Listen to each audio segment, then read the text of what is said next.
Alright, so New Year's of 2023 is when I decided to label my faith and my witchcraft.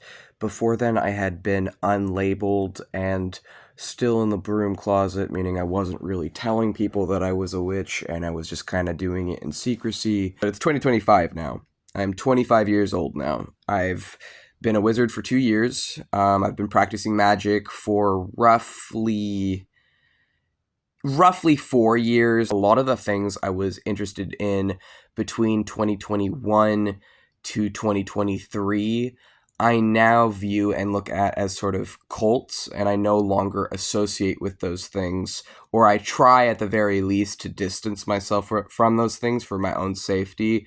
And those things that I have come through experience to view as cults and not worth my time are New Age, atonism, and reality shifting. Also, sometimes people view reality shifting as astral projection. It's kind of funny that I, as a theistic Satanist, tried to be an atonist, which is the first monotheistic religion. Yeah, it's bad. It's fucking bad. And I don't want to even be involved with that at all. I only bring it up to warn others. I only bring up New Age, atonism, reality shifting, and astral projection to warn others that those can be pitfalls that can take and consume a lot of your time for very little payoff, and they can lead to things like spiritual psychosis, but they can also lead to you putting a lot of your energy, time, and money to something that is not going to help you. I want to say that I've gotten better with my abilities to perceive spirits in the last year. I can seemingly sense them in a more visual way, although I still don't see them with my eyes. I see them like here, or it feels like I sort of see them in my mind's eye, but how I do it, and sometimes as well here, is also where I feel it. Like when I'm able to like sort of see what they look like, it feels like it's coming, the energy's coming here and like here. And I didn't used to be able to do that. So that's really been through practice and exposure to the spirits for a long time now. And another thing I can do that it used to, when I would put my hand out to sort of feel the energy, I've been able to do that sort of since the start of this, but it's gotten more and more and more intense the more I've used that, the more I've put my hand out to feel energy and taken energies into myself, the better that I've gotten at differentiating spiritual energies and it being able to be conveyed visually to me, what those energies to me present as. A lot of my art on spirits is based on how I interpret the energy that I feel. I will say that in 2023, New Year's of 2023, I had also started on the left-hand path, which the goal of the left-hand path is to ascend to godhood, and to do so through embracing cultural taboos and the spiritual things that are frowned upon in any given culture. So I live in the USA, and here the most popular religion is Christianity. And I was actually raised in childhood Christian and then deconverted to atheism. And then later, around 20, is when I started to really not be sure if atheism was right for me. Around 21 is when I became more like agnostic and then like omnist. And now I am an omnist and theistic Satanist, as well as I would say pantheist as well and polytheist.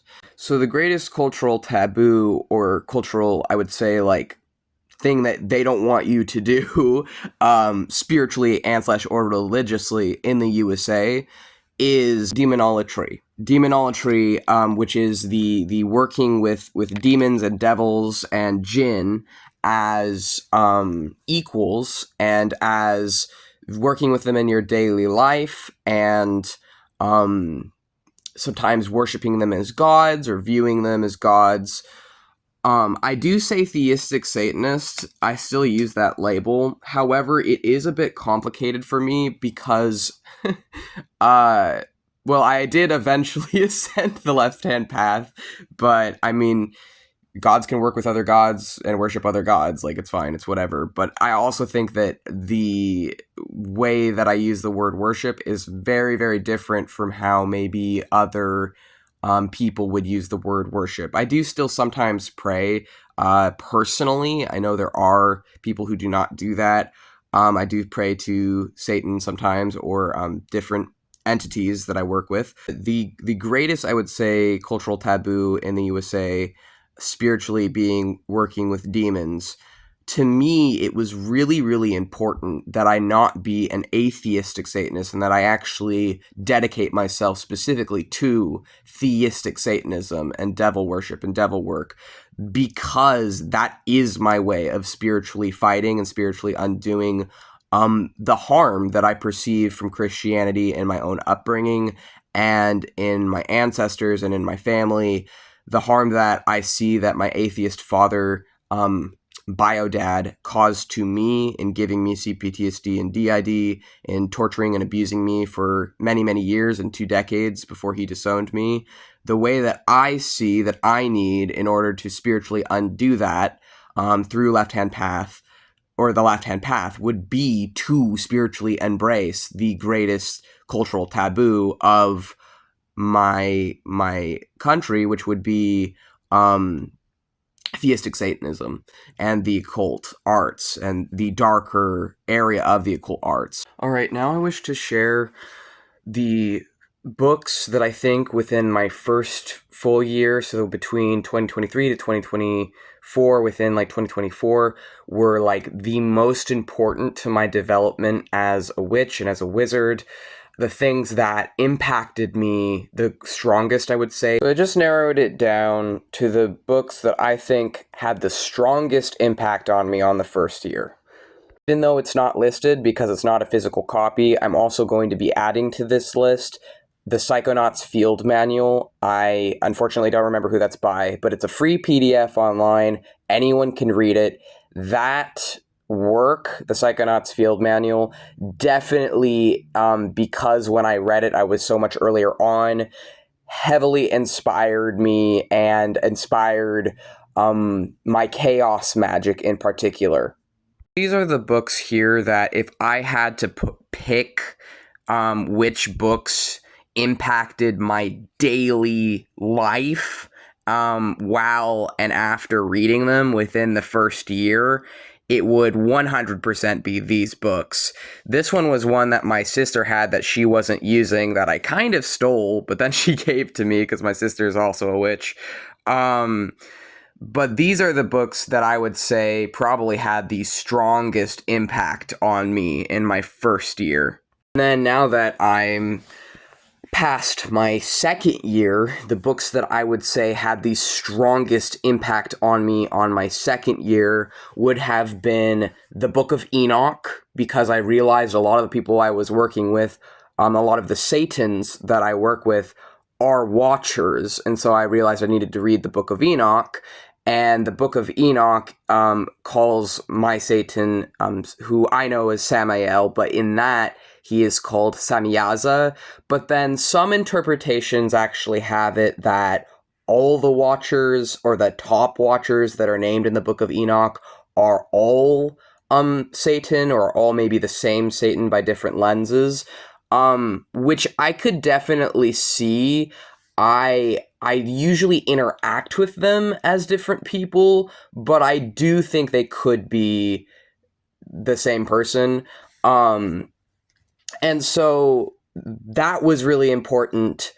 The second year was the Book of Enoch for me, as someone who was already working with Samael, or as he's known in Enoch, Semyaza, Azazel, and Bezaliel, and who was exposed to these satanic angels. So that was a really important text for me. Another really important text for me in the second year, I would say the 1920s copy of Your Psychic Powers and How to Develop Them. That was another important one, I think, for me, because it just gave me a lot to think about, and it also showed me that in the USA in the 1920s, what I call personally jinn, and what I view more as like jinn or demons or satans, back then in the USA, a lot of people saw it as like ghosts or spirits, or these spirits would present as humans. And I know some people think these are like very solidly separate things, but the way that that book talks about these seances with these ghosts, to me it gives the same vibe as what I would more interact with as jinn. And that's just my personal opinion and personal interpretation, and I fully understand that people can disagree with that, and that's fine. But that book was still worth reading for me, and I found it interesting. Another thing that I would say is I did read all of the Gnostic Gospels that I could find. And although I do disagree with some of the Gnostic Gospels, I did think it was important to read them because some of the people that I work with are named in there. For example, Samael does appear in the Gnostic Gospels, in a couple of them, I believe. However, the Gnostic interpretation of Samael, at least the Sethian one, is that he's this cosmic evil creator, demiurge, like corruptness, and I definitely don't agree with that interpretation. And people already say that about him since he's Satan, and I definitely don't believe that, because I think prescribing any one thing to be, oh, this is the ultimate evil, all that does is separate it from us humans and create a scapegoat. Literally all that does is, I'm not to blame, that thing is to blame, and I don't prescribe to that. I think the demiurge, by how the Sethian Gnostic texts that I read talk about the demiurge, the only thing that I think could be even comparable to that would be us human beings. I think the wickedest thing in the world is us human beings, and so if the demiurge is real, I think it's us humans, and that's my interpretation of that.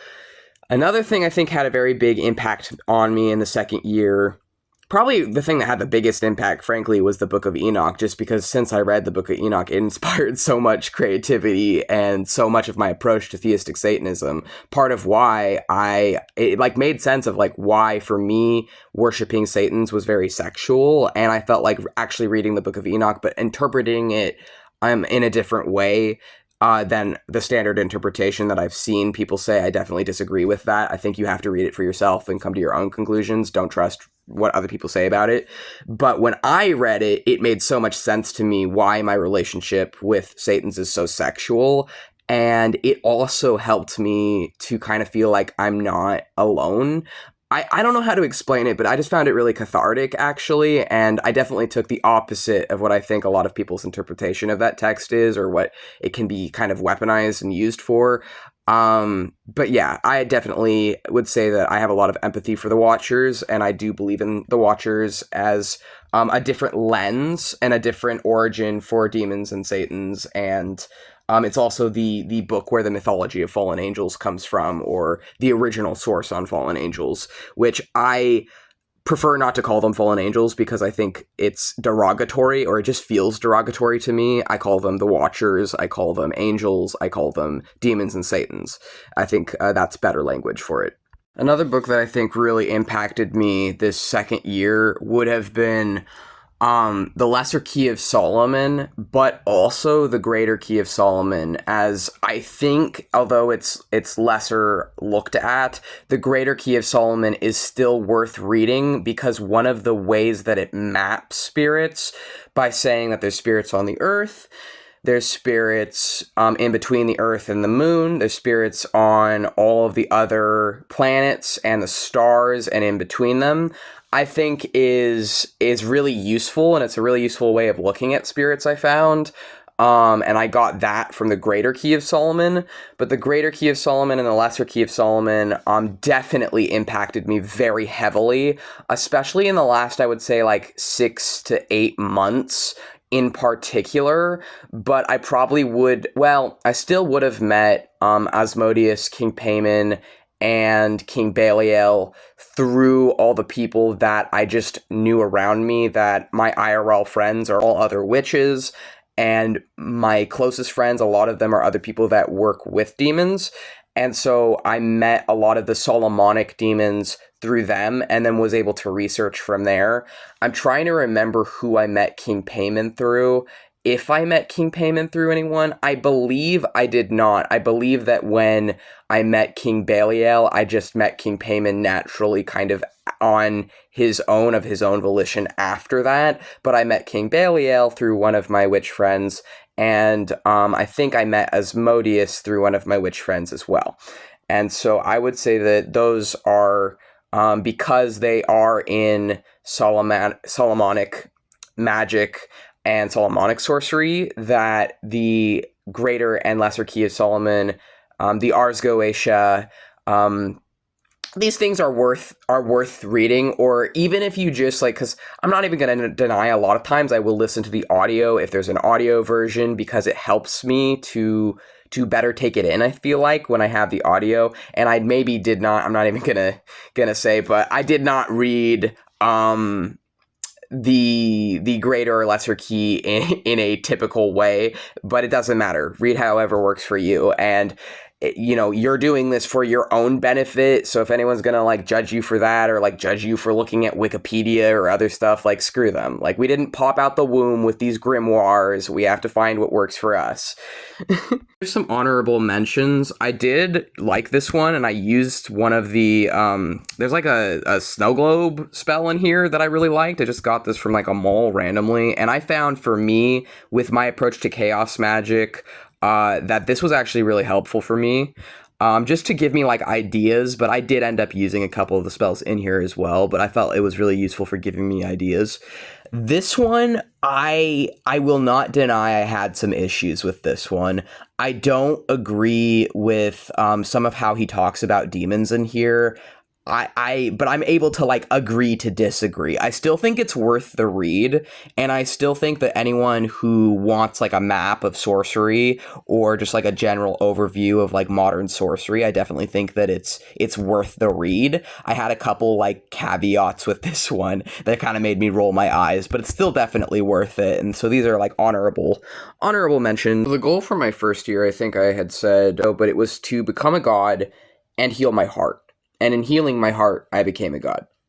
It's like I returned to the part of myself that is the higher part of myself, and I merged the higher part of myself with myself, and I merged the lower part of myself with myself consciously. I merged the demon form of me with my spirit, and I merged, or the more naturey, suppressed, shadowy part of myself, and I merged the sort of higher dimensional being form of me with myself, as much as I'm able to do, as consciously as I'm able to do, over time, continuously, until I reached a point where I felt that I had ascended my physical humanity and am spiritually beyond my physical humanity.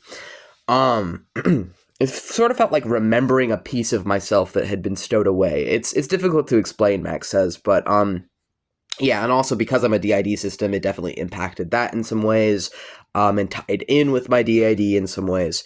But the second year, my goal was I realized the things that matter most to me in this life is genuine, authentic, meaningful connections. That is one of the most important things.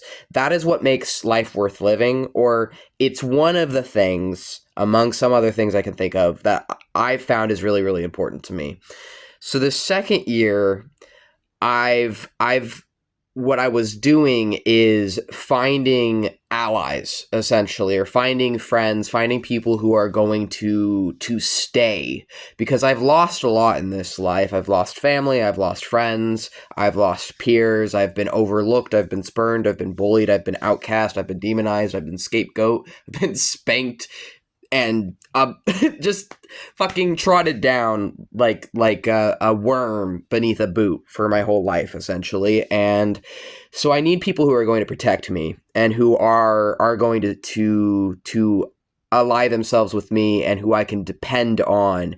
And among my own DID system, which I also view through a spiritual lens, we've reached functional plurality. Some systems want to return to being one person. Some systems, the goal is functional plurality. First year and a half of my witchcraft.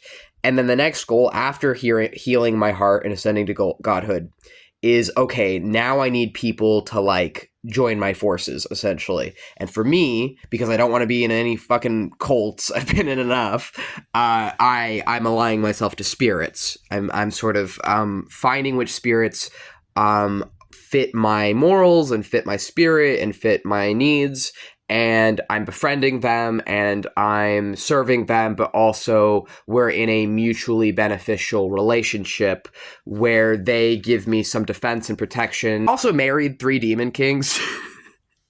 That was something else I did in the second years. I married 3 demon kings. I married Samael, King Payman, and Belial.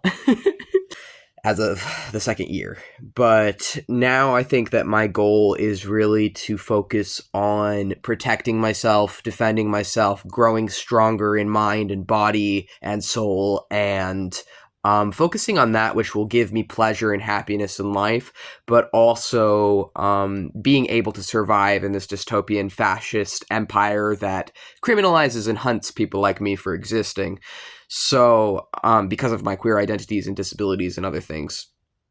So the second year's goal has been sort of, now that my heart is healed, using it.